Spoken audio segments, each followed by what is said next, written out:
अनंत टिप्या refresh व्हा। भारतीय डाक विभागातर्फे 7 ऑक्टोबर ते 11 ऑक्टोबर या कालावधीमध्ये राष्ट्रीय डाक सप्ताह साजरा केला जाणार आहे। याचवेळी 7 ऑक्टोबरला टपाल आणि पार्सल दिवस साजरा करून सप्ताहाची सुरुवात केली जाईल। 9 ऑक्टोबरला जागतिक टपाल दिन साजरा करण्यात येणार आहे। टपाल वितरणद्वारे त्या दिवसाचं त्याच दिवशी टपाल पोहोचवणार आहे। मुख्यमंत्री लाडकी बहीण योजनेअंतर्गत 25,000 खाती उघडून सर्वाधिक खाती उघडण्यात सिंधुदुर्ग राज्यात अव्वल ठरलाय, अशी माहिती जिल्हा डाक अधीक्षक मयुरेश कोले यांनी पत्रकार परिषदेत दिली।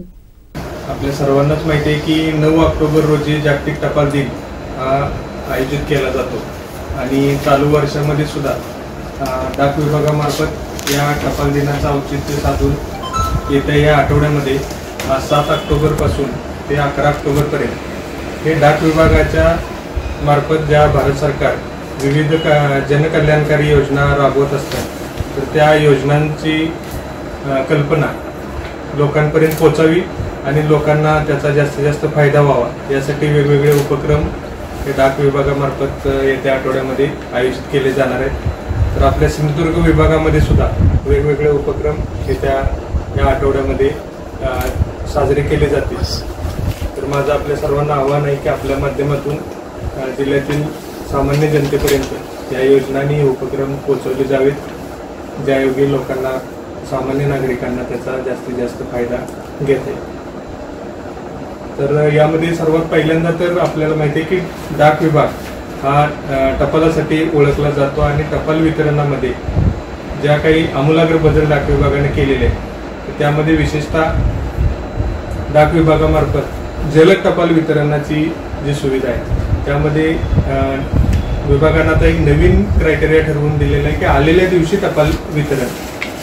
म्हणजे आज घडीला आपल्याकडे माहिती आहे की जिल्ह्यामध्ये दुर्गम अशी बरीच ऑफिसेस आहेत, दुर्गम एरिया आहे आणि जिथं आपण ST मार्फत टपाल वितरण केलं जातं, ST मार्फत टपाल पोचतं आणि STची उपलब्धता त्याचबरोबर गावांची दुर्गमता अशा या अडचणींमुळे टपाल जवळपास 1 ते 2 दिवस पोस्ट ऑफिसमध्ये जाण्यासाठी विलंब होत होता, त्यामुळे लोकांनाही ते 2-2, 3-3 दिवसानंतर पोचत होतं। तर आपण गेल्या जूनमध्ये आपल्या मुंबईच्या आणि गोव्याच्या वरिष्ठ कार्यालयाच्या मार्गदर्शनाखाली या संपूर्ण जी मेल अरेंजमेंट आहे, टपाल वाहतूक व्यवस्था आहे, त्याचा पूर्ण एकदा रिव्ह्यू केला आणि त्यामध्ये आपल्याला ST विभागानेही भरपूर सहकार्य केलं आणि ST विभागाच्या सहकार्याने जवळपास 50 मेल गाड्यांचे रूट आहेत ते आपण बदलून घेतले आणि त्यामुळे आज आपल्याला जिल्ह्यामध्ये एकही कार्यालय असं नाही, एकूण 371 कार्यालय आहेत। 371 कार्यालयांपैकी 189 कार्यालय अशी होती की ज्यांना दुसऱ्या दिवशी टपाल पोहोचत होतं। आज आलेले टपाल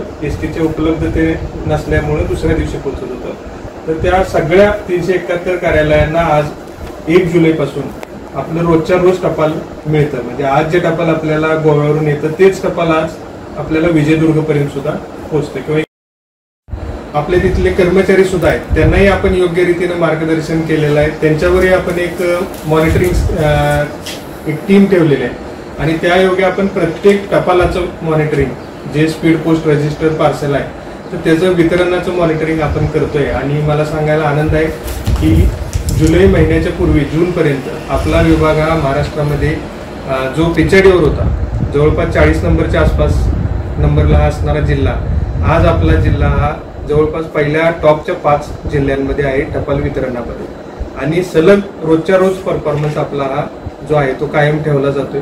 तर यामध्ये नक्कीच आपले जे पोस्टमन आहेत गावोगावी काम करणारे तर त्या लोकांचंही भरपूर योगदान आहे, ज्यामुळे आज आपली टपाल वितरणाची टक्केवारी 95% आसपास आहे। आलेल्या दिवशी जवळपास 95% register speed article parcel article ही वितरित जिल्ह्यामध्ये केली जातात। तर हे आपण नाविन्यपूर्ण केलेलं आहे। त्याचबरोबर दुसरं काम आपल्याकडे आपल्या जिल्ह्यामध्ये आपण करायला यशस्वी झालेलं आहे ते म्हणजे मुख्यमंत्री लाडकी बहीण योजना जी आता महाराष्ट्र शासनाने चालू केली आणि त्यासाठी आपल्या सगळ्या महिलांची खाती असणं गरजेचं होतं आणि शक्यतो हे आपल्या घरकाम करणाऱ्या गृहिणींची एवढी बँक खाती उपलब्ध नव्हती आणि बँकेमध्ये खातं काढणं जरासं अवघड असल्यामुळे ग्रामीण भागामध्ये पोस्ट विभागाकडून 2 प्रकारचे खाते काढण्याची सोय उपलब्ध करून देण्यात आली। त्यामध्ये इंडिया पोस्ट पेमेंट बँकेमार्फत आपल्याला फक्त आधार कार्ड नंबर दाखवून ऑनलाईन KYC करून कोणत्याही कागदपत्राविना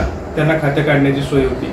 त्याचबरोबर आपल्या ग्रामीण भागामध्ये अजून सुद्धा लोकांना पोस्टाचं खातं म्हणजे एक पासबुक असल्याची सुरक्षितता आवश्यकता वाटते. तर त्यांच्यासाठी म्हणून आपण डाक विभागामार्फत post office basic saving account हे फक्त डीबीटी म्हणजे सरकारकडून येणाऱ्या जनकल्याणकारी योजनांचे पैसे जमा होण्यासाठी म्हणून डीबीटी अकाउंट ओपन केलेलं आहे, बेसिक सेव्हिंग अकाउंट. असे सेव्हिंग अकाउंट ओपन करण्यासंदर्भातली मोहीम सुद्धा आपण गेल्या जुलै महिन्यामध्ये आयोजित केलेली होती. आणि त्या योजनेमध्ये मला सांगायला आनंद आहे की आज घडीला संपूर्ण महाराष्ट्रात सर्वाधिक खाती बेसिक सेव्हिंग अकाउंट जी फक्त 0 रुपयाने 1ही रुपया न भरता आपल्याला पोस्ट ऑफिसचं अकाउंट तयार होतं आणि त्यावर आपले कुठलेही डीबीटीचे पैसे आहेत ते जमा होतात. तर हे विना काही पैशाची खाती आपल्या सिंधुदुर्ग विभागात आपण 25,000च्या वर अकाउंट आतापर्यंत आपण गेल्या 1.5 ते 2 महिन्यामध्ये उघडलेले. आणि आमचा असा संकल्प आहे की येत्या एका वर्षामध्ये येत्या या आर्थिक वर्षामध्ये 50,000च्या वर अकाउंट आपण जिल्ह्यामध्ये ओपन करायचे. आणि सर्व ज्या डीबीटी जनकल्याणकारी योजना आहेत त्याचे पैसे पोस्ट ऑफिसच्या 0 रुपये खात्याच्या अकाउंटवर जमा व्हावेत आणि आपली 371 ऑफिस आहेत त्यातून त्याचं वितरण या ग्रामीण भागातील जनतेला व्हावं असा आपला मानस आहे. त्या दृष्टीनं आमची सगळे पोस्ट ऑफिस आम्ही येत्या काळामध्ये प्रयत्नशील राहणार. त्याचबरोबर पोस्ट ऑफिस मार्फत आपण आधार सुविधेचं सुद्धा लोकांपर्यंत पोहोचवण्याचं काम करतो. आणि आधारसाठी गेल्या वर्षामध्ये जवळपास आपण 200च्या वर कॅम्प प्रत्येक गावामध्ये आपण आयोजित केलेले होते. प्रत्येक गावातील ग्रामपंचायतींना सरपंचांना आपण आवाहन केलं होतं की आपल्याला जर आवश्यकता असेल तर आपल्याला आधार कॅम्प आम्ही पोस्टामार्फत आयोजित केला जाईल. त्यामध्ये जी फी फक्त आधारने निर्देशित केलेली आहे आधार विभागाने तर तेवढीच फी आपण घेतो. त्याच्यावर पोस्ट ऑफिस कोणताही चार्ज न घेता या सुविधा लोकांना देते. आणि तशा पद्धतीने 200च्या वर गावांमध्ये गेल्या वर्षी आपण कॅम्प आयोजित केले होते. चालू वर्षात सुद्धा आपल्याकडं सध्या आपण जे मशिनरी आहे तर ती मशिनरी आपण सुसज्ज करून तयार ठेवलेली आहे. आणि पुढच्या महिन्यापासून आपण यावर्षी सुद्धा अशा ज्या ज्या गावांना आवश्यकता आहे आधारचे कॅम्प सुद्धा जिल्ह्यामध्ये सुरू करतो. त्याचबरोबर आपल्या मंत्री महोदयांनी डाक चौपाल ही एक संकल्पना नवीन समोर आणलेली आहे. तर त्यांच्या संकल्पनेनुसार जशी डाक चावडी या संकल्पनेतून पोस्टाच्या सगळ्या योजना ह्या आपल्या एका गावामध्ये एका दिवसामध्ये देण्याच्या संदर्भामध्ये कार्यक्रमाचं आयोजन केलेलं जातंय. आणि आतापर्यंत अशा 11 डाक चौपाल आपल्या जिल्ह्यामध्ये आयोजित केलेले. आणि येत्या 11 तारखेला पोस्टल वीकमध्ये आपण एकूण 12 ठिकाणी आपण शक्यतो प्रत्येक तालुक्यामध्ये 1 किंवा 2 ठिकाणी अशा प्रकारे एकूण 12 ठिकाणी आपण डाक चौपाल म्हणजे डाक चावडी हे याचं आयोजन करणार आहे.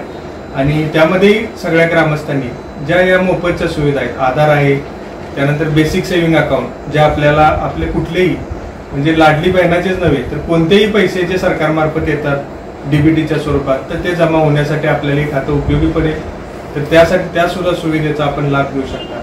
इन्शुरन्समध्ये गेली 2 वर्ष आपण अतिशय चांगलं काम करत आलेलं आहे. आणि यावर्षी सुद्धा गेल्या 21 ऑगस्टला आपण त्याचा महालॉगिन डे आयोजित केला होता. आणि त्यामध्ये आपण 1.90 करोड रुपये एवढा प्रीमियम आपण जमा केला. आणि जवळपास भारतामध्ये त्या लॉगिन डेच्या दिवशी आपला जिल्हा जो आहे तो संपूर्ण भारतामध्ये 4थ्या क्रमांकावर राहिलेला आहे. तर ही जिल्ह्याच्या दृष्टीने सुद्धा अतिशय अभिमानाची गोष्ट आहे. आणि हे सगळं करत असताना आपल्या जिल्ह्यामध्ये कर्मचाऱ्यांचा तुटवडा आहे तरी सुद्धा जे कर्मचारी आहेत ते आपलं जे योगदान आहे ते पूर्ण आपल्या ताकदीने आणि इमानदारीने आणि सचोटीने देत आहेत. त्यामुळेच हे आपण सेवा लोकांपर्यंत पोहोचवण्याचा प्रयत्न करतो.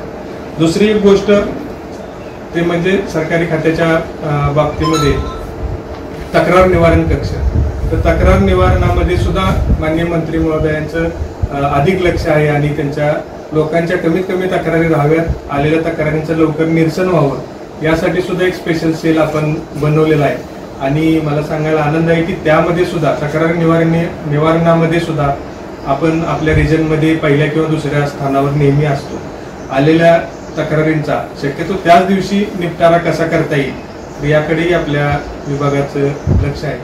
आणि अजूनही जे काही भारत सरकारमार्फत राज्य सरकारमार्फत ज्या योजना राबवल्या जातात पोस्ट ऑफिसला त्यामध्ये काम करण्याची संधी दिली जाते, तर त्यामध्ये आपला सिंधुदुर्ग विभाग नक्कीच चांगले योगदान येत्या दिवसातही करत राहील। तरी माझी आपल्या सर्वांमार्फत विनंती आहे की येत्या या डाक सप्ताहामध्ये जे कार्यक्रम आयोजित केले तर त्यामध्ये सर्व नागरिकांनी आणि लोकांनी उत्स्फूर्तपणे असं सहभाग नोंदवावा।